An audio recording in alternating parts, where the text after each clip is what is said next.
Sonic 3 ഈ ഒരു cinema റിലീസായ സമയത്ത് തന്നെ ഇതിൻ്റെ 4ാമത്തെ പാർട്ടിനെ പറ്റിയിട്ട് ഇതിൻ്റെ ക്രിയേറ്റേഴ്സ് അനൗൺസ് ചെയ്തിട്ടുണ്ടായിരുന്നു. 2027 മാർച്ചിലായിരിക്കും സോണിക് 4 വരുന്നത്. അപ്പം ഈ ഒരു സിനിമയിൽ ക്രെഡിറ്റ് സീനൊക്കെ ഉണ്ടായിരുന്നു. ഒരു പുതിയ ക്യാരക്ടറിനെ 2 ക്യാരക്ടറിനൊക്കെ ഇൻട്രൊഡ്യൂസ് ചെയ്തിട്ടുണ്ട്. സോണിക് 3 കാണുന്ന സമയത്ത് ബാക്കി 2 സിനിമകളിൽ നിന്ന് കുറച്ച് ഡിഫറൻ്റ് ആയിട്ട് നിൽക്കുന്നൊരു ഫീലാണ് എനിക്ക് തോന്നിയത്. ആദ്യത്തെ 2 സിനിമകൾ എടുത്ത് നോക്കുകയാണെന്നുണ്ടെങ്കിൽ അത് സോണിക്കിനെ ചുറ്റിപ്പറ്റി സോണിക്ക് ആ ഒരു സെൻട്രൽ ക്യാരക്ടർ, ആ ഒരു ക്യാരക്ടറിനെ ബേസ് ചെയ്ത് ആ ഒരു ക്യാരക്ടർ നേരിടുന്ന കുറച്ച് പ്രശ്നങ്ങൾ, അല്ലെങ്കിൽ ആ ക്യാരക്ടർ നേരെ വരുന്ന വില്ലന്മാർ അതിനെ എങ്ങനെ ഡിഫീറ്റ് ചെയ്യുന്നു കാര്യങ്ങളൊക്കെയാണ് ആ ഒരു 2 സിനിമകളിലും കാണിച്ചത്. ഇപ്പം ആദ്യത്തേതിലാണെങ്കിൽ റോബോട്ടിക്സ് വരുന്നു, രണ്ടാമത്തേതിൽ നക്കിൾസ് വരുന്നു, റോബോട്ടിക്സും ഉണ്ട്. അപ്പം അവർ ആ ഒരു പ്രശ്നങ്ങളൊക്കെ എങ്ങനെ സോൾവ് ചെയ്യുന്നു എന്നുള്ളതും, പിന്നെ അവരൊരു ടീം ആ ഒരു സോണിക്ക് എർത്തിൽ വന്നിട്ട് ഫാമിലി സെറ്റാവുന്ന പരിപാടികളൊക്കെയാണ് കാണിച്ചത്. പക്ഷേ ഈ ഒരു 3ാമത്തെ സിനിമയിൽ സോണിക്കുമായിട്ട് ഈ ഒരു സ്റ്റോറിക്ക്, അതായത് സോണിക്കിനെ നേരിട്ട് ബാധിക്കാത്തൊരു പ്രശ്നമാണ് അത് സോൾവ് ചെയ്യാനാണ് സോണിക്കിനകത്ത് ചെയ്യുന്നത്. അതായത് എൻ്റെ എർത്തിനൊരു പ്രശ്നം വരുന്നു, എൻ്റെ എർത്തിൻ്റെ ആ ഒരു നിലനിൽപ്പിനൊരു പ്രശ്നം വരുന്നു, അത്ര വലിയൊരു ത്രെട്ട് വരുന്നു. ആ ഒരു ത്രെട്ടിനെ എങ്ങനെ സോൾവ് ചെയ്യുന്നു എന്നുള്ളതാണ് ഈ ഒരു സിനിമയിൽ കാണിക്കുന്നത്. അതേപോലെ തന്നെ ഇതുവരെ സോണിക്കിനകത്ത് ഇൻട്രൊഡ്യൂസ് ചെയ്ത എല്ലാ ക്യാരക്ടറിലും ദി മോസ്റ്റ് പവർഫുൾ വില്ലൻ അല്ലെങ്കിൽ ക്യാരക്ടറാണ് ഇതിനകത്തെ ഷാഡോ എന്ന് പറയുന്ന ആ ഒരു ക്യാരക്ടർ. ഗംഭീര സാധനമാണ്. കിയാനു റീവ്സ് ആണ് വോയിസ് കൊടുത്തിട്ടുള്ളത്.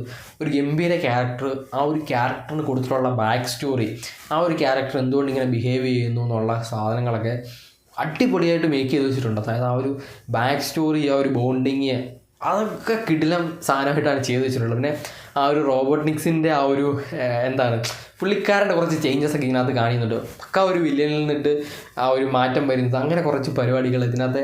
ആ ഒരു വില്ലൻ എന്തുകൊണ്ട് ഇങ്ങനെ കാര്യങ്ങൾ ചെയ്യുന്നു, എൻ്റെ ഒരു വേൾഡിനെ എർത്തിനെ നശിപ്പിക്കാനായിട്ടുള്ള ഒരു റിവഞ്ച് കാര്യങ്ങളാണ് ഈ ഒരു സിനിമയിൽ കാണിക്കുന്നത്. അല്ലാണ്ട് സോണിക്കിനെ നശിപ്പിക്കാൻ എന്നുള്ള രീതിയിലല്ല ആദ്യത്തെ 2 സിനിമയിലെ പോലെ അല്ല ഈ ഒരു 3rd സിനിമയിലെ സ്റ്റോറി കാണിച്ചു വെച്ചിട്ടുള്ളത്. അത് തന്നെയാണ് ഈ സിനിമയെ ബാക്കി 2 സിനിമകളിൽ നിന്ന് ഭയങ്കര ഡിഫറൻ്റ് ആക്കിയെന്നാണ് എനിക്ക് തോന്നിയത്.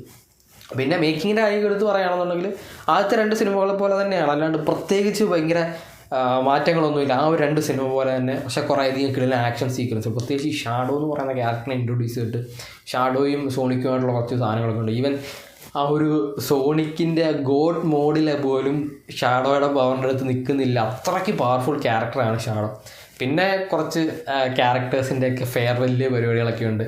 കുറച്ച് സാധനങ്ങൾ ഇനി വരാനായിട്ട് പോകുന്ന സിനിമകളിൽ നമ്മൾ കാണാൻ പോകുന്നത് വലിയ എമിനൻറ്റ് ത്രെഡ്സ് ആയിരിക്കും എന്നുള്ളത് കാണിക്കുന്നുണ്ട്. അതേപോലെ തന്നെ പുതിയൊരു ക്യാരക്ടർ ഏമി റോസ് എന്ന് പറയുന്ന ഒരു ക്യാരക്ടറിനെ ഇൻട്രൊഡ്യൂസ് ചെയ്തിട്ടുണ്ട്. അത് ഗെയിം കളിച്ചിട്ടുള്ളവർക്ക്, പഴയ ഗെയിം കളിച്ചിട്ടുള്ളവർക്ക് അറിയാം, ഒരു ഇമ്പോർട്ടൻറ്റ് റോളുള്ള ഒരു ക്യാരക്ടറാണ്. ആ ഒരു ക്യാരക്ടറിനെ ഈ സിനിമയുടെ ക്രെഡിറ്റ് സീനിൽ കാണിക്കുന്നുണ്ട്. പിന്നെ കുറച്ച് സ്റ്റീൽ സോണിക്കുകളെ കാണിക്കുന്നു, അയൺ സോണിക്കുകളെ കാണിക്കുന്നുണ്ട്. അങ്ങനെ ഇനി വരാൻ പോകുന്നത് സോണിക്ക് നേരെയുള്ള വലിയ വില്ലനെ ആയിരിക്കും അടുത്തൊരു സിനിമയിൽ കാണിക്കുന്നത് എന്നുള്ളത് ഈ ഒരു സിനിമയിൽ ഇങ്ങനെ നൈസായിട്ട് ടീസ് ചെയ്തിട്ടുണ്ടോ എന്നുള്ളതാണ്. പിന്നെ ബാക്കിയെല്ലാം ആ ഒരു ഫാമിലി ഫ്രണ്ട്ഷിപ്പ് ബോണ്ടിങ്, അങ്ങനെ ഫ്രണ്ട്ഷിപ്പിൻ്റെ ഇമ്പോർട്ടൻസ്, പിന്നെ ടെയിൽസ് നക്കിൾസ് സോണിക്കുമായിട്ടുള്ള റിലേഷൻഷിപ്പ്, പിന്നെ ടോമുമായിട്ടുള്ള സാധനങ്ങൾ, പിന്നെ ഇവരുടെ ആ ഒരു ഫൺ റൈഡ് ഉണ്ടല്ലോ, ഫൺ അഡ്വഞ്ചർ റൈഡ്, അതൊക്കെ ഫസ്റ്റിലും സെക്കൻഡിലും കണ്ട അതേപോലെ തന്നെ ഈ ഒരു 3rd സിനിമയിലും കാണിച്ചു വെച്ചിട്ടുണ്ട്.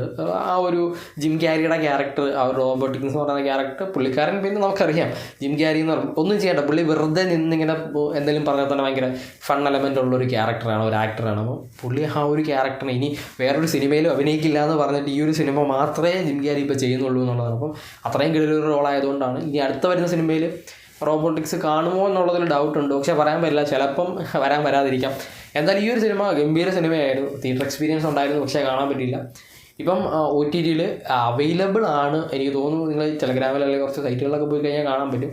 ഇതിൻ്റെ ഒഫീഷ്യൽ OTT റിലീസ് ഈ മാസം അല്ല, അടുത്ത മാസമാണ്. അപ്പം അതുവരെ വെയിറ്റ് ചെയ്യുക. അല്ലെങ്കിൽ ഇപ്പം നിങ്ങൾ പോയി കഴിഞ്ഞാൽ നല്ലൊരു HD പ്രിൻ്റ് വന്നിട്ടുണ്ട്, അത് കണ്ടു നോക്കുക. എന്തായാലും ഗംഭീര പെർഫോമൻസ് ആണ്, ഗംഭീര സിനിമയാണ്. ഇതിൻ്റെ 4ാമത്തെ സിനിമയ്ക്ക് വേണ്ടി വെയിറ്റിംഗ് ആണ്. അതായത് അങ്ങനെയാണ് സിനിമ നിർത്തിയിട്ടുള്ളത്. എന്നാലും കണ്ടു നോക്കിയിട്ട് നിങ്ങളുടെ ഒപ്പീനിയൻസ് പറയാൻ. പിന്നെ വീഡിയോ ഇഷ്ടപ്പെട്ടാൽ ലൈക്ക് ചെയ്യുക, ഷെയർ ചെയ്യുക, സബ്സ്ക്രൈബ് ചെയ്യുക. നമുക്ക് നെക്സ്റ്റ് വീഡിയോ വരും. Bye guys.